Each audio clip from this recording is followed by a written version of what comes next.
दोस्तों पिछले कुछ समय से आप लोग न्यूज़ सुन रहे होंगे कि कंपनीज चाइना को छोड़ रही हैं और इंडिया में आ रही हैं। तो इससे इंडियंस के बीच में काफ़ी एक अच्छा माहौल बन गया था। सारे इंडियंस खुश थे कि अब कंपनीज इंडिया आएंगी और यहाँ एम्प्लॉयमेंट बढ़ेगा और काफ़ी सारी अच्छी चीज़ें होंगी। पर इस बीच एक ये बात निकल के आती है कि यह कंपनियां चाइना से तो बाहर निकली पर इंडिया तक नहीं पहुंच पाई। एक सर्वे के मुताबिक 56 कंपनियां जो चाइना से बाहर अपना बिजनेस ले गई, उसमें से सिर्फ 3 कंपनियां हैं इंडिया पहुंच पाई। बाकी कंपनियां थाईलैंड, वियतनाम और अन्य देशों में चली गई। तो आज की इस वीडियो में हम यही कारण पता करेंगे कि क्यों ये कंपनियां चाइना से तो बाहर आई पर इंडिया तक नहीं पहुंच पाई।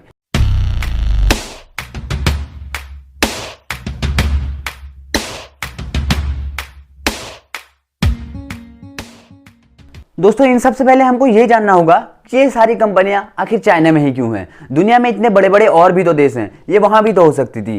तो इन सब के पीछे सबसे बड़ा कारण है availability of raw material, availability of low labour cost. और लो लेबर कॉस्ट में भी उन्हें वहाँ स्किल्ड लेबर मिल जाते थे और जो वहाँ के लॉज हैं वो बिजनेस फ्रेंडली हैं। और इन सब के पीछे एक बहुत बड़ा कारण ये भी है कि टेक्नोलॉजी इनोवेशन में चाइना बहुत आगे है बाकी और देशों से। तो जब चाइना में सब कुछ सही चल रहा है तो ये कंपनियां आखिर चाइना को छोड़ना क्यों चाहती हैं? तो इनका सबसे बड़ा कारण है कि चाइनीज गवर्नमेंट ने वहां धीरे धीरे अपने लेबर कॉस्ट को बढ़ाना शुरू कर दिया है। और इसके बावजूद जो चाइना की गवर्नमेंट है वो वहां की कंपनीज के अंदर मैनेजमेंट में और उनके डिसीजंस लेने में काफी इंटरफेरेंस करती हैं। इससे सारी कंपनियां काफी परेशान थी। और इसका एक बहुत बड़ा कारण कुछ साल पहले हुए ट्रेड वॉर भी है, क्योंकि ट्रेड वॉर के कारण बहुत सारी कंपनीज की जो सप्लाई चेन है वो डिस्टर्ब हुई थी। क्योंकि बहुत सारी कंपनीज की सप्लाई चेन चाइना से होकर निकलती है, उनके सारे जो बड़े बड़े मैन्युफैक्चरिंग हब्स हैं वो चाइना में हैं। और कोई भी बड़ी कंपनी इस चक्कर में यूएस से अपने संबंध खराब करना नहीं चाहती है, क्योंकि यूएस एट द एंड पूरे ट्रेड का बादशाह है पूरे विश्व में। दोस्तों इससे पहले मैं आपको बता दूं कि अगर कोई कंपनी एक देश से दूसरे देश में अपना बिजनेस शिफ्ट करना चाहती है तो इसके लिए उसे एक एनालिसिस करना पड़ता है जिसका नाम है पेस्टल एनालिसिस। पेस्टल एनालिसिस के अंतर्गत बेसिकली वो कंपनी दूसरे देश के बिजनेस एनवायरनमेंट को एनालाइज करती है और पता करती है कि वो उसके अकॉर्डिंग सही है भी या नहीं। पेस्टल एनालिसिस का मतलब है पी से पॉलिटिकल, ई से इकोनॉमिक, एस से सोशल, टी से टेक्नोलॉजिकल, एल से लीगल और ई से इन्वायरमेंटल। तो पेस्टल एनालिसिस के अंतर्गत आज मैं आपको सारे कारण बताऊंगा। तो इससे सबसे पहले आता है पी, पॉलिटिकल।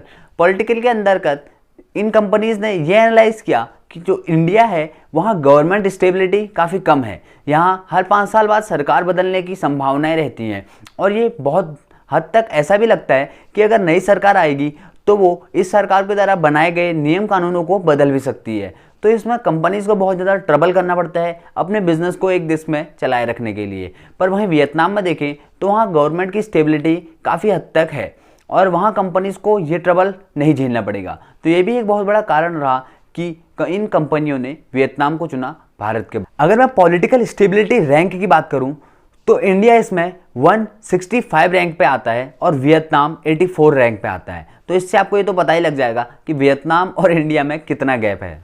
अगला आता है ई, इकोनॉमिकल। इसके अंतर्गत कंपनियों ने देखा कि जो करेंसी फ्लक्चुएशन है वो काफ़ी ज़्यादा है इंडियन करेंसी का इन कंपैरिजन वियतनाम की करेंसी। इंडिया की करेंसी जो कि रुपीज़ है ये डॉलर के कंपैरिजन में काफ़ी ऊपर नीचे होते रहती है। पर अगर हम वही देखें वियतनाम की करेंसी को तो ये काफ़ी हद तक स्टेबल है। तो इससे हमारे जो बिजनेसमैन्स हैं वो एक अनुमान लगा सकते हैं कि उनको क्या कॉस्ट पड़ेगी इस देश में अपना प्रोडक्शन शिफ्ट करने में और अपने प्रोडक्ट की वैल्यू तय करने में ये काफ़ी मदद रहेगा और फ्यूचर को प्रेडिक्ट करने में भी काफ़ी मदद करेगा ये। अगला कारण है एफडीआई रेगुलेटरी रिस्ट्रिक्शंस। ये इंडिया में काफ़ी हद तक हैं और वियतनाम के कंपैरिजन में तो बहुत ज़्यादा हैं। और वियतनाम में एफडीआई के लिए कोई ज़्यादा नियम कानून नहीं है। कोई भी बाहर की कंपनी जाके वियतनाम में इन्वेस्ट कर सकती है और अपना बिजनेस सेटअप कर सकती है। और वियतनाम का साउथ ईस्ट एशियन कंपनीज के साथ एक फ्री ट्रेड एग्रीमेंट है जिसके तहत वहाँ की कंपनियाँ दूसरे देशों में या आपस में फ्री में व्यापार करती हैं और कोई भी जो इंपोर्ट एक्सपोर्ट कॉस्ट होता है वो उनको नहीं देना पड़ता। पर वहीं अगर इंडिया की बात करें तो इंडिया में इंपोर्ट कॉस्ट, एक्सपोर्ट कॉस्ट काफ़ी हद तक है। इसी कारण से हार्ले डेविडसन की न्यूज़ आपने कुछ महीनों पहले सुनी होगी कि वो अपना प्रोडक्शन इंडिया से पूरी तरीके से शिफ्ट करना चाहते हैं। इसके बाद आता है सोशल। सोशल में कोई ज़्यादा डिफरेंस नहीं है, इंडिया और वियतनाम लगभग सेम है। पर इसके बाद जो एक बहुत बड़ा कारण आता है टेक्निकल। टेक्नोलॉजी के मामले में इंडिया काफ़ी हद तक आगे है। पर अगर हम लेबर की बात करें तो जो वियतनाम का लेबर है वो ज़्यादा स्किल्ड लेबर है इंडिया के कंपैरिजन। अगर मैं टेक्नोलॉजी की बात करूं तो टेक्नोलॉजी में वैसे तो सॉफ्टवेयर सेक्टर में इंडिया को कोई कम्पीट नहीं कर सकता, पर अगर मैं बात करूं स्किल्ड लेबर की अवेलेबिलिटी की तो ये वियतनाम में काफ़ी हद तक ज़्यादा है, क्योंकि वहाँ का जो एजुकेशन सिस्टम है वो स्किल बेस्ड है। वैसे इंडिया भी इसकी तरफ काफ़ी नए कदम उठा रहा है, अब देखना यह है कि कितने सक्सेसफुल होते हैं। वहीं हम एडवांसमेंट की बात करें तो इसमें भी वियतनाम हमसे आगे है। इसकी रैंकिंग में हमारा देश 57वें नंबर पे आता है और वहीं वियतनाम 45वें नंबर पे आता है। अगला कारण है लीगल कारण। लीगल कारण को समझाने के लिए मैं आपको कुछ एग्जाम्पल देना चाहता हूँ। जैसे कि कुछ साल पहले हमारे देश में जीएसटी लाया गया, तो जीएसटी लाने के दौरान काफ़ी सारी कंपनीज को बहुत सारी दिक्कतों का सामना करना पड़ा। अब हमारे देश में जीएसटी आया था तो हमारे मोटा भाई अब नरेंद्र मोदी के पास जाके ये तो नहीं कह सकते थे ना कि भाई हमको जीएसटी में काफ़ी सारी प्रॉब्लम्स आ रही है तो तुम जीएसटी हटा दो। कंपनीज को गवर्नमेंट के हिसाब से, लीगल रेगुलेशंस के हिसाब से चेंज होना पड़ता है, और ये एक बहुत बड़ा कारण रहा इन कंपनीज के लिए, क्योंकि हर 5 साल में तो हमारी गवर्नमेंट चेंज हो जाती है, चीज़ें चेंज हो जाती है, पूरा का पूरा एनवायरनमेंट बदल जाता है।